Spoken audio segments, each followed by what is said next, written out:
Iniciar dizendo de onde vieram, né, os conteúdos, os textos que a gente vai usar. 2 obras básicas, o Livro dos Espíritos, o Evangelho, e 3 obras complementares. O meu xodó,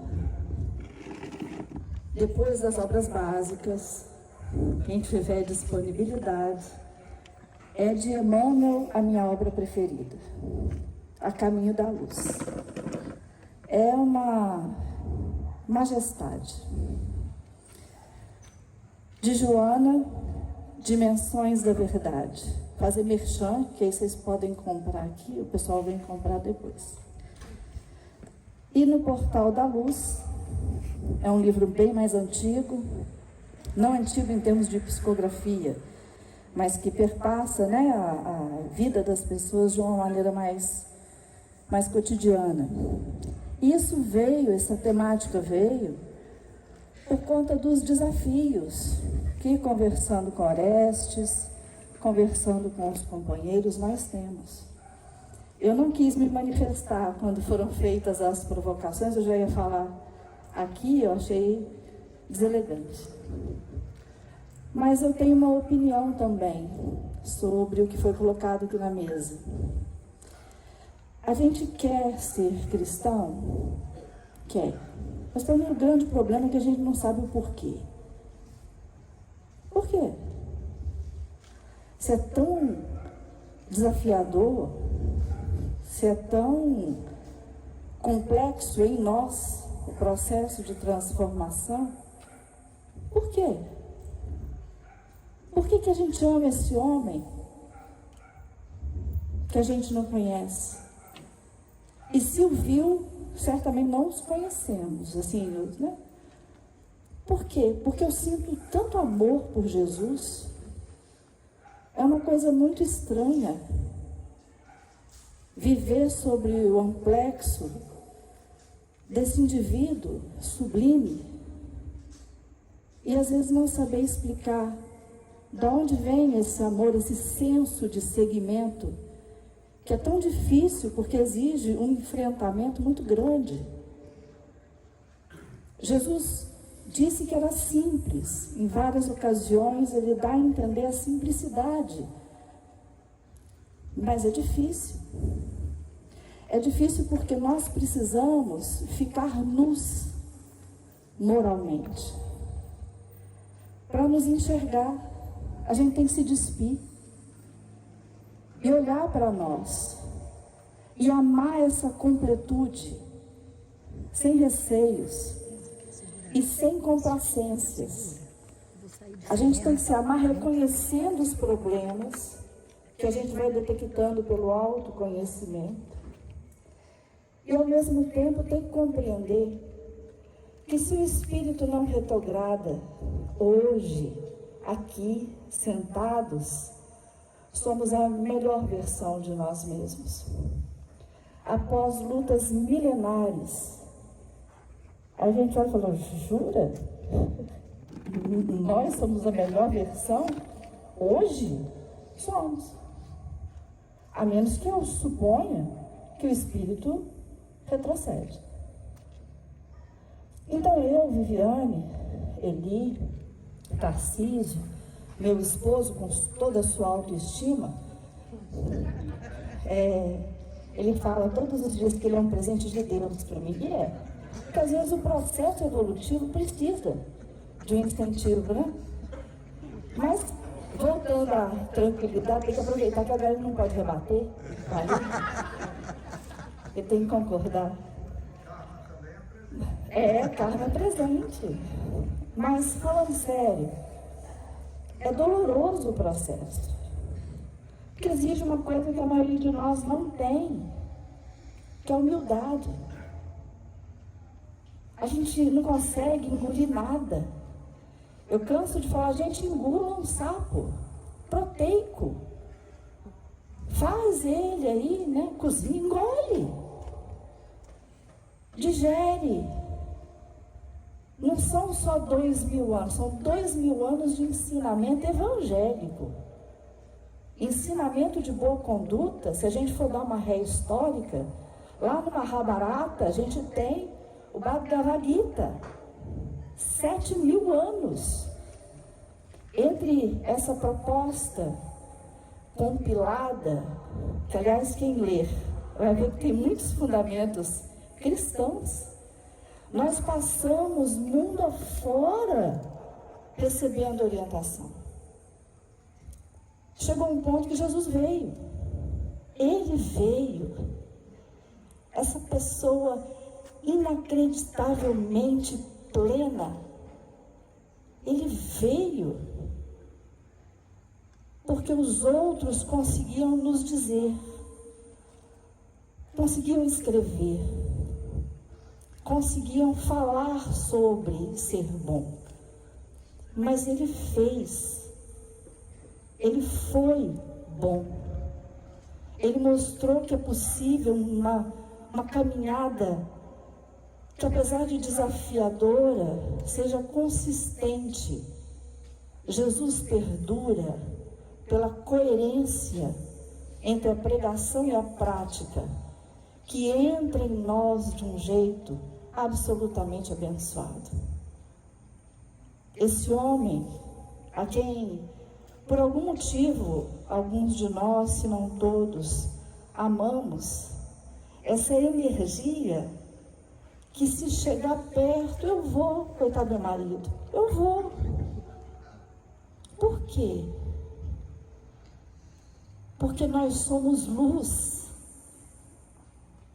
Nós somos luz encapsulada, em processo de germinação.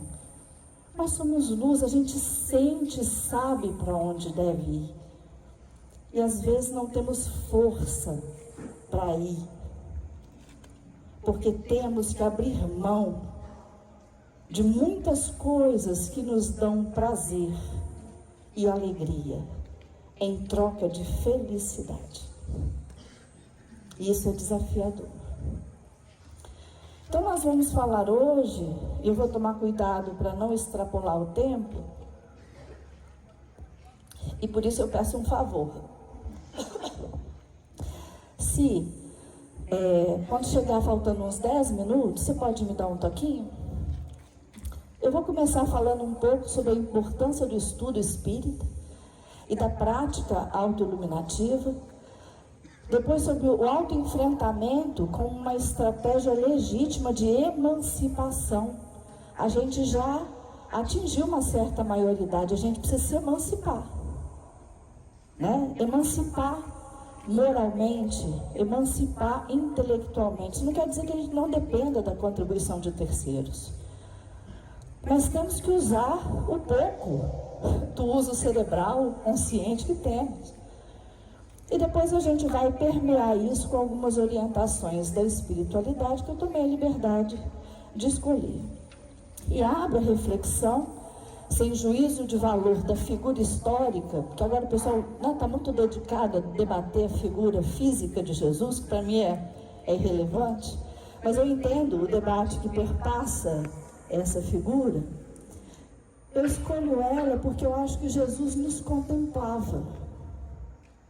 Nos contemplava.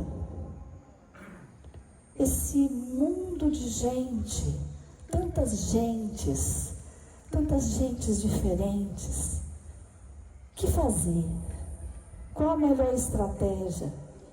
Como a gente traz esse mundo de pessoas para o entendimento de um caminho verdadeiro?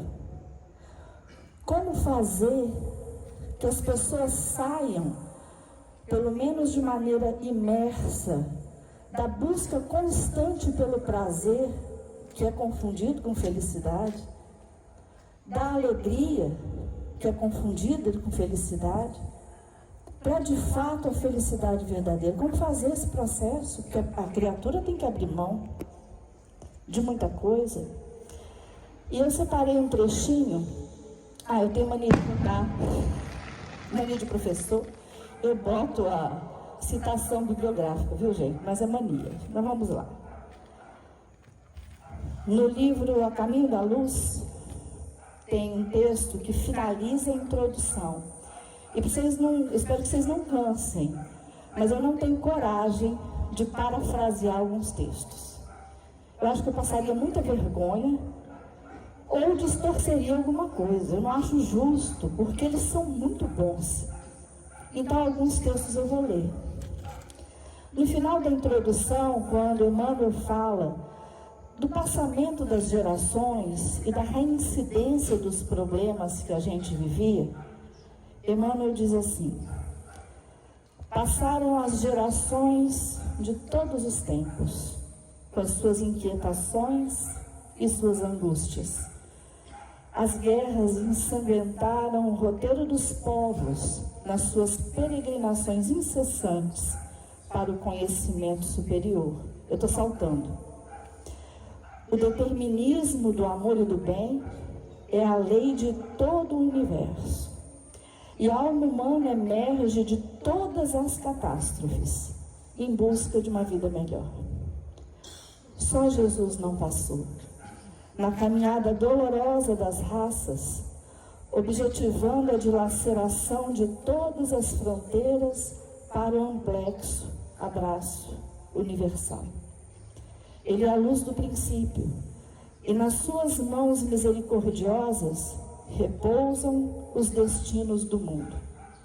Seu coração magnânimo é a fonte de vida para toda a humanidade. Sua mensagem de amor no Evangelho é a eterna palavra da ressurreição e da justiça, da fraternidade e da misericórdia. Todas as coisas humanas passaram, todas as coisas humanas passarão. Ele, porém, é a luz de todas as vidas, inacessível ao tempo e à destruição. Não tem como parafrasear isso, né? Inacessível ao tempo, as propostas de Jesus. Inacessíveis à destruição, porque perenes. Jesus falou para o seu tempo, mas não só para ele. A gente lê o Evangelho e toda vez que lê se descobre que não leu. Alguém mais se sente assim? Porque eu leio várias vezes. E aí eu leio, aí eu levanto a mão para não passar vergonha sozinha. Aí estou acompanhada.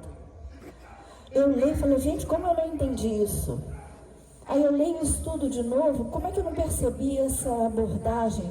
Porque Ioque não escreveu nenhuma linha. E nem foram escritos logo depois. Quem gosta de história sabe que os evangelhos foram escritos bem depois, atribuídos, inclusive, alguns deles em homenagem aos seus seguidores. Exato. Qual o problema disso? Nenhum. Não tem problema nenhum. Aliás, era um hábito da época, escrever e nominar um terceiro em homenagem a ele. Mas esse homem, ele nos chama para um caminho de felicidade que ele sabia que era difícil. É difícil, não é impossível, mas é simples ao mesmo tempo. Dá outra face. Vamos ser práticos. Ou a gente, não estou pedindo para a gente ser só literal, certo? Porque não apenas se trata de uma bordoada física. Mas é difícil, 2000 anos depois, alguém nos bater física, moral, emocionalmente, e a gente falar, ok, tem outra para você. A gente não vai falar assim, mas se prontificar isso. É difícil. A gente vive armado. A pessoa nem falou, a gente já, né? Já está na vibe da reação. A gente reage muito mais que age. Ele disse, vai, vende tudo que tens. Dá a quem não tem, siga-me. Aí ele aparece aqui, e aí o que a gente faz? Difícil? Um dos seus discípulos chegou para ele numa passagem que eu acho ótima. Ele falou assim, Senhor, roubaram minha capa. Né? Para ver que providência Jesus ia tomar. O que ele faz? Pega o resto das suas coisas e dá de uma vez, que aí você para de se preocupar com isso. Quem de nós está preparado para isso?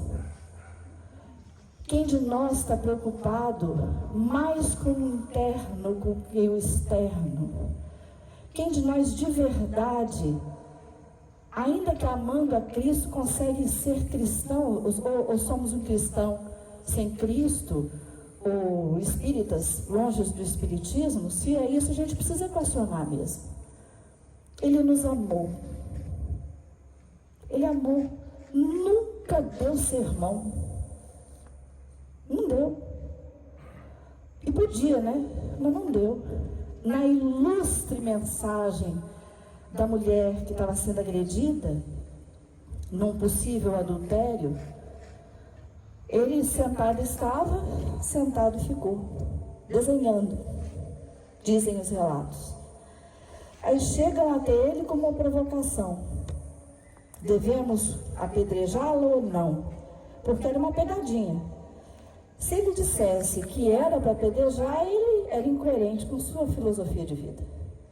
Se ele dissesse, faça, não apedreje, né? Ele estava indo contra uma legislação da época.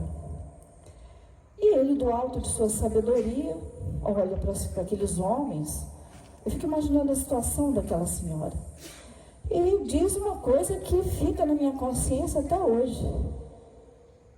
Atire a primeira pedra quem estiver sem pecado. Vale o que foi dito aqui. Vou acusar quem? Telhadão de vidro. Consciências endividadas, todos somos. Doentes, todos somos ainda. A nossa grande missão é a autotransformação. A gente dá pouca conta dela. E esse homem, quando todo mundo vai embora, eu não vou entrar nas minúcias da passagem, que não é o caso. Ele olha para aquela mulher, devia estar toda ensanguentada, humilhada. Olha para ela e fala assim, mulher, onde estão os teus algozes?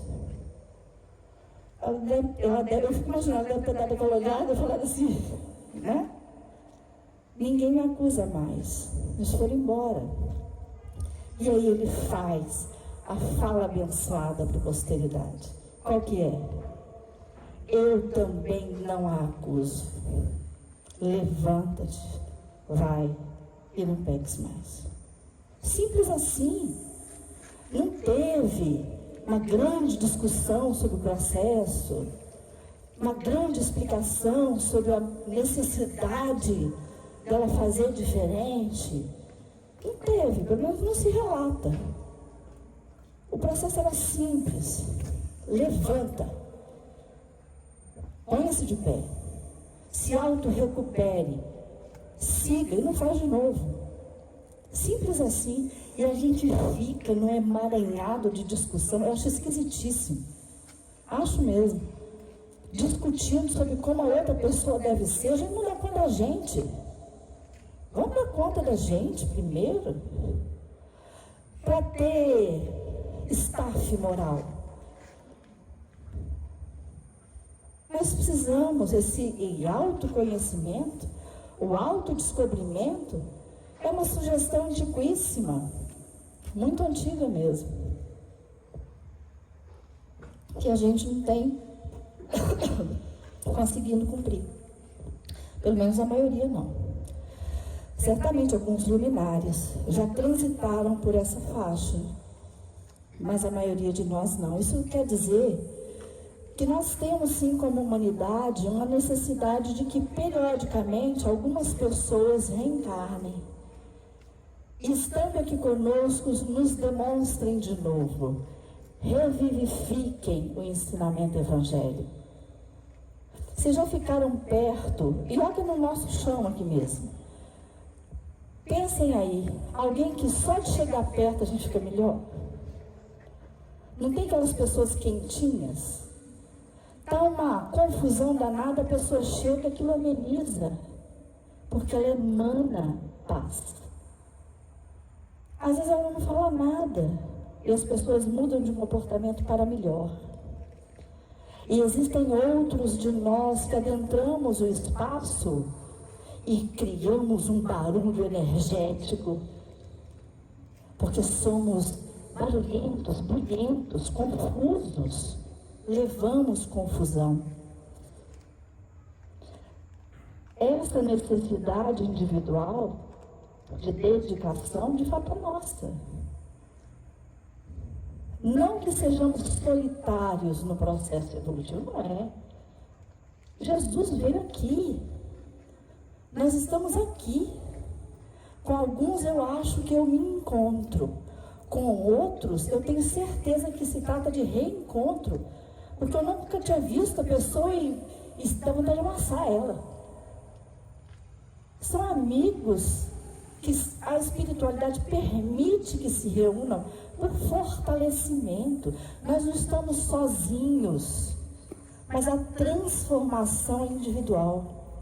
Porque a força do processo depende de nós. E cada um vai no seu tempo. E há uma pergunta no Livro dos Espíritos, que é o seguinte: uma vez que Jesus ensinou as verdadeiras leis de Deus, qual a utilidade do ensino que os Espíritos dão? Terão que nos ensinar mais alguma coisa? Ao invés de eu trazer resposta, porque naturalmente quem não lembra vai ler quando sair daqui. Ok? Combinado? Dá uma futucada ali, vai ver qual é a resposta. Eu resolvi trazer uma análise de Miramês sobre essa questão. Um pedacinho de nada. Ele diz o seguinte: a verdade é uma só, em todas as direções que se possa dar na casa paterna. No entanto, ela nos aparece de acordo com a elevação da alma. O despertamento do espírito é que regula o que deve aprender sobre as leis naturais e eternas de Deus. Podemos comparar a verdade sobre as leis que nos assistem a todos com o sol físico, diz ele. Eu adorei a comparação. A luz é vida e alimento para a humanidade, não obstante, seus raios sofrem transformações variadas, até chegarem aos homens, à terra e mesmo a certos espíritos. Na verdade, a gente percebe as coisas de maneira distinta. Que bom! Conviver com alguém que só pense como nós é pouco para nós. A gente pode aprender muito convivendo com as diferenças. Mas convivendo de verdade, dando conta de verdade, de olhar para aquela pessoa e falar: caramba, Deus a fez. Aquele corpo que ele tem, aquele código genético que fez a Viviane, que queria ser mais alta, queria ser de outro, eu queria. Mentira dizer que não queria. Mas isso aqui foi escolhido como um presente para mim. Ninguém tem o direito de criticar esse presente. Não tem, eu não dou. E não dou a ninguém o direito de me fazer feliz ou infeliz. Não dou. Quando eu começo a resvalar, eu lembro, me auto-recupero e falo: ó, só quem tem o direito de te fazer infeliz é você. Esse direito é meu, né? Não é de outra pessoa, não. Essa terceirização que a gente fala: eu estou com raiva por causa de fulano, eu estou chateado por causa de cicrano, é o governo, o contexto. Esses ambientes são os ambientes da nossa construção mental materializados. É aqui que nós estamos. Como nós vamos lidar com isso é da conta de cada um. Eu não estou com raiva, desculpa, marido, mas você é a única pessoa que eu posso lançar a mão, porque o Carlos estava com raiva. Vamos dizer que ele esteja. Eu estou com raiva porque eu não sei administrar a mim mesma. Eu não sei gerir as minhas emoções. Por isso que o comportamento do outro me afeta. Porque a hora que a gente consegue gerir bem, a vida fica mais fácil. E pensando nisso, eu escolhi então desta obra, toda rabiscada. Eu sou uma péssima leitora. Meus livros só servem para mim porque eu risco, discordo do autor, anoto, não concordo com você. Eles são assim. Eu escolhi dessa obra alguns chamamentos. É quando Joana, essa obra é muito boa, Joana fala o seguinte: as dimensões da verdade são muitas. A verdade é uma só, mas as dimensões são muitas. E ela propõe, então, um roteiro, uma espécie de roteiro autoiluminativo. Ou seja, se eu quero de fato ser cristão, se eu busco o autoconhecimento, como é que a gente faz? Tem a ideia lá de Sócrates, do oráculo de Delfos. Aliás, o povo ia, dava fila no oráculo de Delfos. Eu acho que se tivesse um oráculo hoje, era fila também. Né? Tem isso. Mas, ela diz, antes de tudo, perdão. A gente, para seguir nessa opção de uma pessoa diferente, a gente tem que aprender a lidar com algumas coisas. E a gente precisa se esvaziar. Perdão não é só perdão do outro, é o auto-perdão. A gente precisa se perdoar. Não estou dizendo que é para sermos complacentes com os nossos erros. Não é isso. É perdoar. Entender que naquele contexto a gente não conseguiu agir diferente. Que pena. Não conseguimos. Mas carregar culpa é carregar um saco de lixo nas costas. Pesado, fedorento e incômodo para nós e para quem nos odeia. Culpa é uma péssima palavra. Responsabilidade eu gosto. Somos responsáveis pelos que fizemos. Não tem jeito. Semeadura e colheita. Culpa não. Vamos soltar esse troço. É preciso. Como é que eu vou me amar se eu não me perdoo? Como é que eu vou me amar se eu olho para o espelho, ainda que seja um espelho imaginário, e vejo uma pessoa horrorosa, péssima pessoa? Eu preciso me amar e eu tenho que me livrar disso. Tem muitos caminhos. Alguns de nós precisamos de terapia, alguns de nós precisamos de acompanhamento médico. E todos nós precisamos de amor e de Jesus. A gente precisa se permitir ser melhor, dar uma melhorada, porque a culpa faz isso. A culpa faz a gente acreditar que a gente não merece ser feliz. E a gente fica sempre caçando o mesmo problema para a vida da gente. Para a gente ter sempre um bom motivo para reclamar. A gente merece ser feliz. Fomos talhados para a felicidade. Mas felicidade não é só alegria.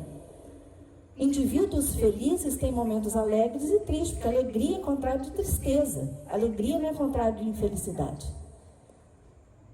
A gente merece ser feliz.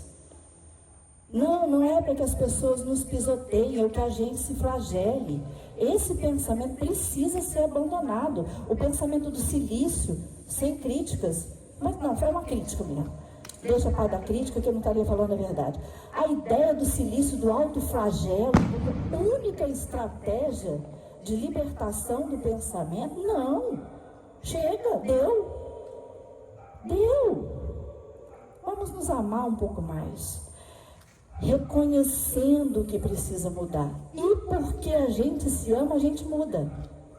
Porque se eu identifico um problema e me amo de verdade, e sei que eu tenho aquele problema, e quero ficar melhor, daí eu vou mudar. Perdão. E perdoar os outros. O perdão divino, pleno, a gente não consegue, não. Pelo menos a maioria de nós. Mas os primeiros passos do perdão não tem a ver com esquecimento. Perdoar não é esquecer. A gente perdoa sabendo o que aconteceu. Que esquecer da memória. A gente vai esquecer? Vai. Eu vou dar um exemplo para um grande amigo. Um grande amigo que é meu pai. Eu dei uma sorte nessa encarnação, gente, eu tenho até medo da próxima. Porque eu passo uns regaços bons. Mas eu vivo quase numa bolha de tanto cercamento afetivo que eu tenho. Então, os negócios acontecem, mas eu percebo quão fofas são as pessoas do meu lado. E uma dessas pessoas é o meu pai. Dei uma sorte. Ele é um presente também de Deus, igual meu marido. Um grande amor de minha vida. Alguns aqui conhecem meu pai. Um grande amor. Um grande amigo. Se eu descobrir, desencarnada, que há 53 encarnações atrás ele foi meu algoz, isso não vai ter importância nenhuma hoje. Mas tinha 50 encarnações atrás. Hoje não mais. A gente não vai ligar mais para isso. Passou.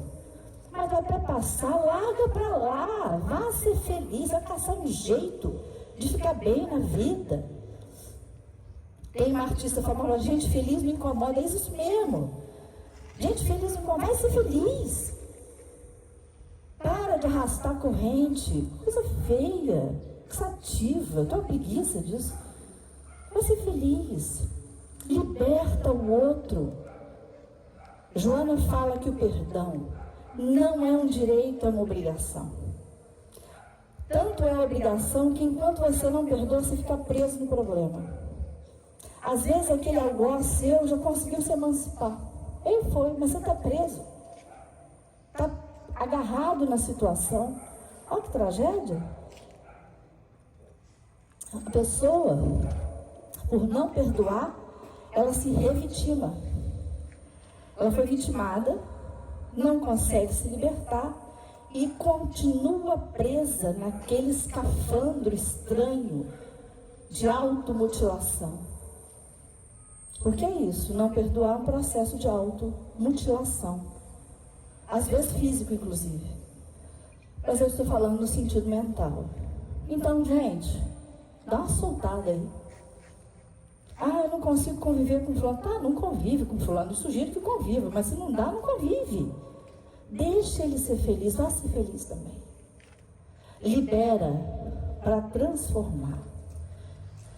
Depois, vamos parar de brigar. A gente gosta muito de ter razão. Eu gosto de ter razão. Alguém que gosta de ter razão? Não sejam mentirosos. Quem gosta de ter razão? Olha nesse cidade, Jesus, Miramês, Bezerra, tudo aqui. Todo mundo mentiroso. Não, o povo levantou a mão. Ah, eu gosto. Nem sempre eu tenho. Mas eu gosto. Oi? A mensagem mais bonita dessa obra se chama Não Ditos e Não Feitos. Olha o estado da mensagem. Eu vou ler um pedacinho para vocês. Ela inicia dizendo o seguinte, que a gente fala muito sobre o que Jesus fez e sobre o que Jesus falou. Mas a gente se esquece do que ele não fez, o que ele não falou foi tão significativo quanto o que ele fez e falou. Para não parafrasear, eu vou saltar um pouquinho. Diz Joana: muito mais poderia ter dito e feito o Senhor, mas não disse e nem o fez. E o que ele não disse e o que ele não fez são tão grandiosos que atestam a excelente procedência dele. Aí ela dá vários exemplos. Um deles: acusado por comensais dos interesses imediatos, das massas infelizes que o seguiam, não disse um revide, não expôs uma defesa, não reagiu com irritação e nem fez uso dos seus poderes. Impossibilitado de falar ao povo de Gadara, após a recuperação psíquica do gadareno, não disse uma sentença condenatória, não teve um gesto de revolta, imperturbável, voltou ao mar da Galileia. Diante de Pilatos, quase nada disse, e nada fazendo, no entanto poderia tudo dizer, e tudo fazia. Na cruz, resignou-se a não dizer senão o indispensável, ao tributo do amor, submetendo-se incomparável à vontade do Pai. E mesmo depois de ressurgido, não disse e não fez o que muitos esperavam. Afirmou a imortalidade atestando-a, realentou os companheiros com seu amor e compreensão, e ao ascender aos cimos, despachou-os, ele sim, para as tarefas do dizer e do fazer, como ele mesmo disse e fez. A mensagem é longa, eu separei só esse pedacinho. E eu leio ela muito, porque eu falo muito. E eu gosto de ter razão. Então isso me leva a ser uma pessoa que, se não tomar cuidado, eu entro frequentemente em debate. E nem sempre do jeito certo. Agora, eu definitivamente nunca saio deles do jeito certo.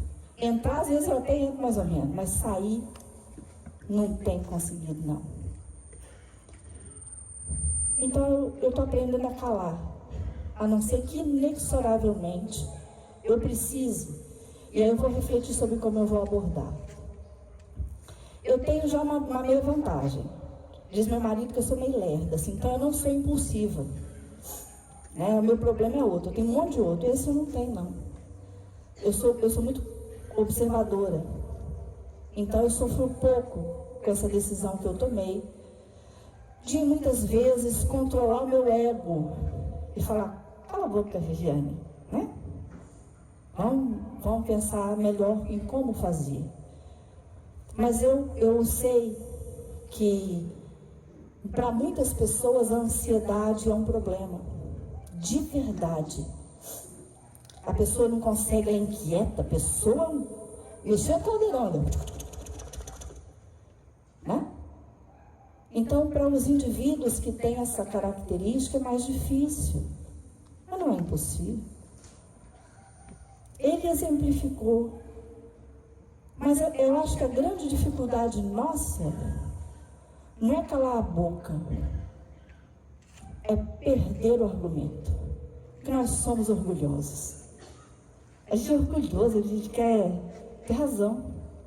E quanto mais a gente acha que sabe do cristianismo, ou quanto mais a gente acha que sabe de espiritismo, aí que a gente quer ser ouvido mesmo.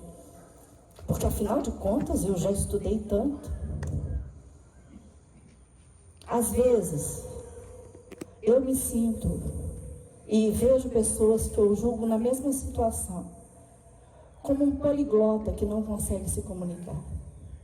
Sabe 20 idiomas fluentemente, para nada. Porque se você não aprender a se comunicar, se você não descer ao resto da pessoa que você quer se comunicar, de que adianta o acervo intelectual? O acervo, gente, ele só é útil quando adorei sua distância, gostei.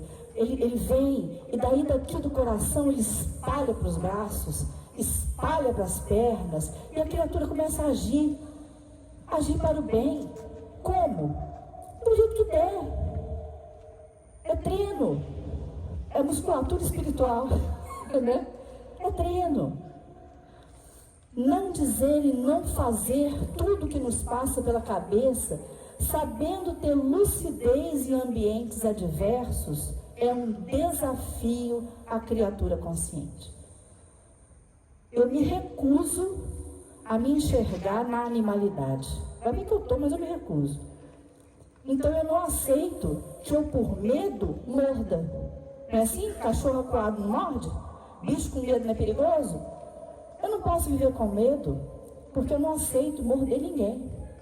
Já devo ter mordido para chuchu. Não aceito mais. Nós somos o quê? Nós somos humanos. Humanos.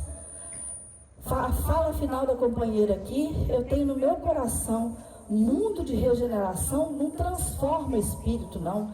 Nós é que somos o povo que precisa se transformar para botar esse mundo no patamar mais bacana, mais interessante, mais gostoso de viver, sem medo, com liberdade, com alegria. A gente tem que olhar para cada pessoa e saber que cada pessoa é o que Deus quis fazer dela, somado com o fluxo de suas experiências. Ela está fazendo o melhor que pode. A gente olha e fala, jura? Juro? É o melhor que ela pode. Não dou conta, tudo bem. Mas não apedrejemos ninguém. Não dá. Nosso telhado é de cristal, do bom. Sabe aquele antigo, aquele fininho? Daquele. Não precisa ser um pedrão para quebrar, não. Pode ser aquele seixo miudinho, já fura. Isso quer dizer que a gente não precise fazer Reflexões críticas e autoenfrentamentos? Não, eu concordo com a tríade aqui, viu? Tem que fazer. Mas a gente tem que se perguntar por que vai fazer. Se eu for fazer só porque eu quero que a minha opinião vença, está errado. Se eu for fazer porque eu percebo que o trabalho precisa melhorar, está certo. E se eu tiver certeza que está certo, o meu motivo para agir, a forma como eu vou falar, tem que ser amorosa, tem que ter temperança, tem que ter acolhimento e tem que ter respeito por aquela criatura milenar. Não sei quanto tempo ela tem, não sei o que ela já passou. Eu vou contar da minha bolha. Falei para vocês que eu nasci, cresci e moro na bolha. Obrigada. 10 minutos, gente. O tempo passa, mas eu vou dar conta aqui. Não vai dar para falar tudo que eu queria. Oi? Aí eles vão jogar pedra em mim. Não é? Mas nasci numa família modesta, financeiramente, mas amorosa. Nunca me faltou sustentação. Nunca. Eu nunca ouvi de um familiar meu uma crítica aos meus sonhos. Ao contrário. Meu pai trabalhava em 3 empregos, porque a filha que disse que ia ser professora. E a gente não tinha condição. Nunca fui menosprezada. Nunca vivi experiências de violência doméstica. Não tive um pai alcoólico ou uma mãe alcoólatra ou drogadicta. Nessa encarnação eu não tenho essas experiências. Como julgar o outro que viveu experiências de abandono, de violência, de desrespeito, de humilhação? Quer dizer que isso justifica uma atitude infeliz? De jeito nenhum. Mas explica. Eu tenho que ter o olhar fraterno para aquela criatura cuja vida eu desconheço, cujas dores eu desconheço. O tamanho do pepino que ela carrega eu desconheço. Tem muita dor afivelada numa face bonitona. Muita dor. Se a gente vê uma pessoa com uma ferida gigante, a gente não pega o dedo e fica lá cutucando a ferida de propósito. Pelo menos não nessa encarnação, eu espero. Porque vai doer. Vai abrir de novo, vai sangrar. Mas aí a pessoa tem uma ferida moral e a gente dá uma cutucadinha e mexe ali. Abre uma ferida mais grave. Difícil de cicatrizar, não vão fazer isso. Cada um tem seus candangos para ligar. Né? Se eu passar uns 5 minutinhos, tudo bem? Joana também fala, de certa forma eu falei isso daqui, que aqui na Terra nós estamos em reparo. Eu adoro essa, é a primeira frase do capítulo 23. Na Terra estás em reparo. Me senti aqueles carros bem escangalhados, você leva e fala assim, dá um jeitinho aí pra mim. Literalmente, que para tudo, lataria, motor, tá tudo errado. Nós estamos em reparo, todos nós. E temos um compromisso intransferível e inadiável de alto amor e de emancipação. Não dá para passar para outra pessoa. É nosso mesmo. Isso foi dito aqui pelos companheiros. No final da fala, nós vamos fazer por nós. Então estamos sozinhos, como eu de jeito nenhum. Eu não teria conseguido passar por coisas bobas nesta encarnação se não tivesse ali um braço a mim e falasse assim, vai que eu seguro, né? E a gente vai indo. Nós estamos solitários, mas somos nós o responsável pelo processo autoiluminativo. E tem uma música que a Grace cantou, que eu não sabia, mas eu amei, ela está ali, ó, que ela cantou, eu não conhecia a música e fala assim, a escolha é tua. Hoje de manhã, eu não sei que música é aquela, a escolha é tua. Pois é, eu não conhecia não, mas é isso, a escolha é nossa. Numa outra passagem, Joana nos lembra que uma outra forma, além de a gente se livrar, né, se livrar dessa canga ruim através do perdão e do auto-perdão. Depois que a gente fala assim, ok, o negócio é comigo, não vou transferir porque não dá, vou ficar pelada moralmente, dar uma olhada no processo e falar assim, vou começar por aqui. Depois que a gente faz isso, ela nos sugere uma das formas bacanas de fazer esse processo com leveza, porque olha, a gente vem de uma história de automutilação como saída única para aperfeiçoamento. A gente não precisa sofrer o tempo todo, não. A gente pode passar por esse processo com mais leveza. A dor vai acontecer? Claro que vai. A gente é meio escangalhado ainda? Vai doer.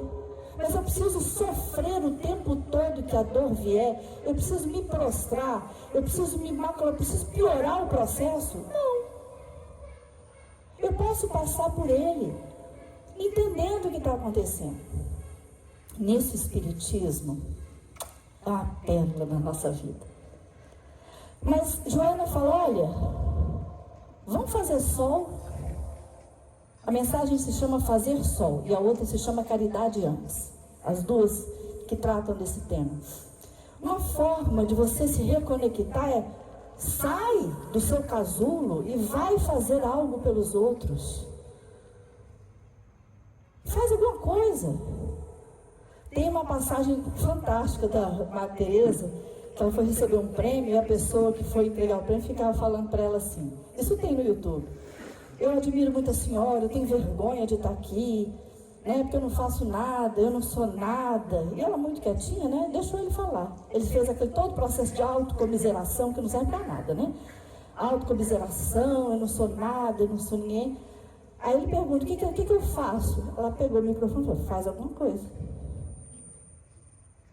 E pegou o prêmiozinho, que ela tinha mais o que fazer com aquele dinheiro e foi embora. Faz alguma coisa. Cala. Não sei falar, fica quieto. O silêncio, às vezes, é um presente também. Nossa, fulano vem contar uma fofoca. A primeira coisa que a gente tem que se perguntar é, por que ele acha que eu quero saber a fofoca, né? Porque eu dei a ele sinais de que eu sou uma pessoa que se interessa por fofoca. Tá pulando essa parte que vai rolar dentro do autodescobrimento, não segue. Não segue com ela. Ah, tá um grupo ele está falando mal de alguém, não fala. Ah, fulano falou mal de mim, o problema é dele. Alguém gritou comigo, não grita de volta. É isso. Né? Fazer sol. Você tem coisa que te sobra? Não guarda. Não guarda. Tem fome no mundo.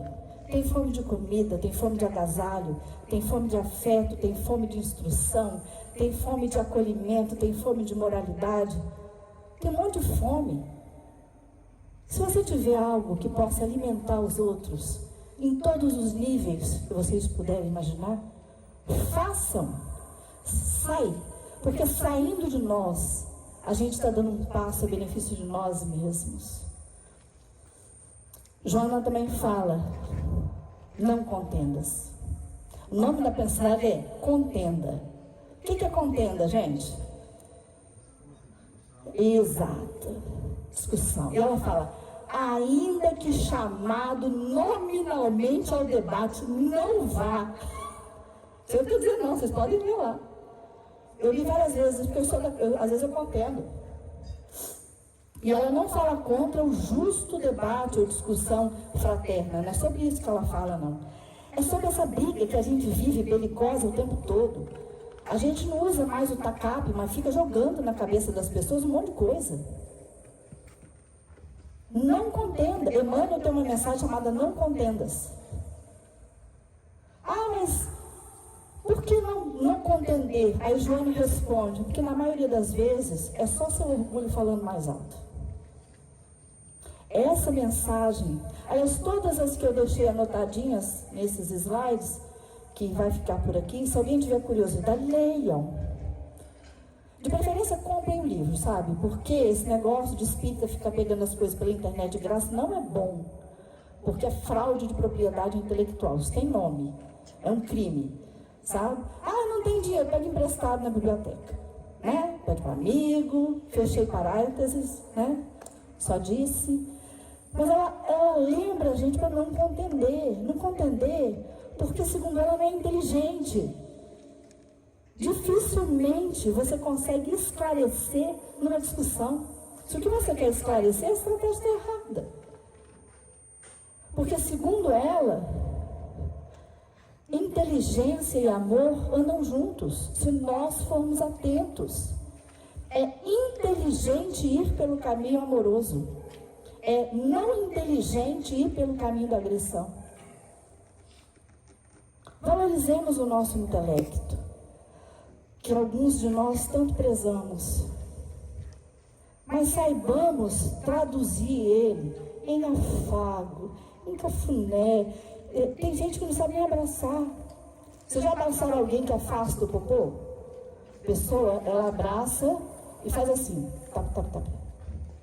Não sabe abraçar, não aprendeu. Não aprendeu. Quem pode ensinar? Não está acostumado a ser ouvido. Quantas vezes a gente vai num atendimento fraterno e a pessoa não quer, a gente faz nada, ela só quer falar, ela precisa desaguar. Está represada, precisa sair dela. E a gente precisa reconhecer que é inteligente e amoroso escutar ela. Como é inteligente e amoroso nos escutar. Só que a gente faz tanto barulho interno, muito barulho. Tem gente que vive cercado de barulho, né? A criatura não consegue ficar um minuto de silêncio. É muito barulho, é difícil a gente se escutar mentalmente. Escutar os benfeitores. É muito barulho, dá muito ruído, muita interferência. Um pouco mais de serenidade vai nos ajudar. Como é que eu consigo serenidade? Tentando. É na tentativa. Fazer. Não conseguiu da primeira, nem da segunda. Isso é igual academia. Não consigo levantar aquele peso. Nem eu, né? Comecei hoje. Vai no quilinho ali, ó. Vamos ficar no quilinho. Fortalecer um pouquinho, pega 2 quilinhos. E aí nós vamos. Mas se eu nunca fizer nada, o progresso que a gente tem a fazer, ele custa mais a chegar. Ele vai chegar. Mas vai doer mais. Talvez a gente tenha menos conforto no processo. E outra, a gente está nesse processo difícil. O planeta está passando uma fase difícil, tá? Não é o nosso país, não é o planeta. Está passando por uma fase difícil. Mas nós não encarnamos por acaso. E eu fico pensando, se a gente está aqui, com a informação de que deveríamos estar aqui, e não age de maneira condizente com estar aqui, fazendo sol, não é sendo um otimista bobo, não. Fazer sol, levar luz de conhecimento, de acolhimento, de colo, de abraço. Se a gente puder fazer isso, nós somos seguidores de Jesus. Se ainda não conseguimos ser cristãos, a gente está no caminho. Seguir Jesus significa, nas nossas forças, acatar as orientações que Ele deu. Ele não agredia ninguém, não brigava com ninguém, nunca machucou ninguém, nunca empunhou uma arma verbal, física, nunca socou ninguém. Ele era todo amor, apesar da firmeza, toda esperança. E sempre dizia, o reino de Deus está... Onde está? Dentro de nós. E a gente caçando por fora, né? Está dentro de nós. As orientações que Ele nos deu, se seguidas, são de um processo de libertação absolutamente fenomenal. Nenhum dos luminares que está aqui hoje em espírito, abençoando esse trabalho, nenhum deles não passou pelas dificuldades que passamos. Todos eles viveram suas dores. Todos eles fizeram uma opção da portinha estreita. Fizeram trajetórias que foram construídas para o bem, caindo às vezes, recuperando-se de novo. E hoje, esses indivíduos estão no trabalho. Então, a minha sugestão e a minha reflexão da noite talvez seja um chamamento à ternura em nós. Nós não podemos perder isso. A gente tem que ser quentinho, sim, aconchegante, para nós, para os outros. Além da ternura, calma. Nós temos milênios, gente. A gente não muda fórceps, a gente muda porque decidiu. E eu encerro com uma mensagem de Joana que não está nessa obra. Ela diz o seguinte: se conheceste Jesus e a transformação não foi completa em você, tem alguma coisa errada. Ou você não, de fato, se aproximou o suficiente da mensagem do Mestre, ou você se recusa ao processo. Porque quem conhece Jesus se transforma imediatamente. Que a gente tenha forças para se amar o suficiente para poder mudar. Que Jesus nos abençoe.